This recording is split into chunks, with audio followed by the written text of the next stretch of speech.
Introduction. Having been the subject of a major cult following in 2890 BC, that is, the era of the Second Dynasty in ancient Egypt, Bastet remains one of the most famous Egyptian goddesses. The name of the goddess may vary, she is often called Bast, Bastet, Beast and Ubast as well, though Bastet is the most common way of spelling her name. Appearing before the cultures of ancient Egypt were incorporated into a single philosophy, the cult served as the key factor for the unification process to commence. Bastet goddess characteristics. In Lower Egypt, where the greatest amount of the cult followers was located, Bastet was considered the goddess of warfare. In other words, Bastet played the role of a specific protector of Egyptian warriors. It is also quite peculiar that the perception of the goddess changed significantly from the early to the late period of the Second Dynasty reign. In the early period, the goddess was viewed as a strict and uncompromising supporter of the warriors, while in the late period, she was viewed as a kind and protective spirit. Though Bastet was a local deity, Egyptians soon started relating her to Ra for some reason. As a result of this rush, the legend regarding Bastet is rather confusing. However, most sources claim that Bastet is both the daughter and the wife of Ra. More to the point, Bastet is often considered to have a direct link to the Osirian deities. The legend says that, after fighting Apop, a giant snake, to defend Ra, Bastet became his wife. Afterward, Bastet gave birth to Ra's son, Mahas, a man with a lion head. Because of the issues with the origin of the goddess, her relationships to other gods and goddesses apart from Ra are quite mysterious. According to the traditional story, Bastet's actual husband was Ptah. As far as he is concerned, he is considered to be her father, though the role of the latter is often assigned to Adam.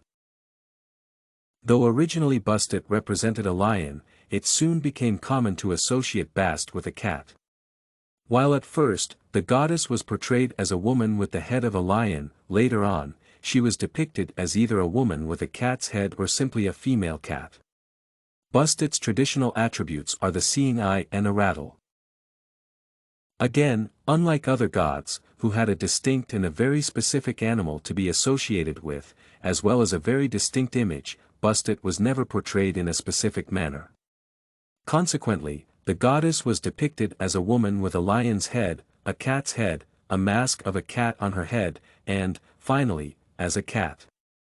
As far as the breed of the cat is concerned, most historians and technologists agree that the goddess's head was designed after the Egyptian Mao.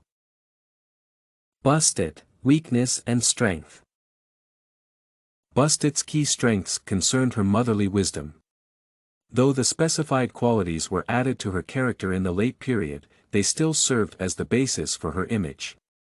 Bastet incorporated the qualities of a protector and a sensual being, therefore, is the essence of femininity for the ancient Egyptians. However, the goddess also had certain weaknesses, particularly, her inconsistency and fierceness deserve to be mentioned. The fun fact is that cats were considered the reincarnation of Bastet and, therefore, worshipped. The stories and anecdotes about Bast are quite numerous. One of them concerns her actual parents. Though Bast's origins are traditionally traced back to Ra and Artemis, it is often believed that Bastet was the daughter of Set and Weezer and, therefore, was related to Artemis. As a result, Bastet was believed to have a brother as Artemis did. Hence, Heru Set was considered her brother, which resulted in the rumors of Bastet having other parents than Set and Weezer. StudyCorgi.com has everything you need for successful studies. Writing tools, informative articles, and essay samples. Come check it out.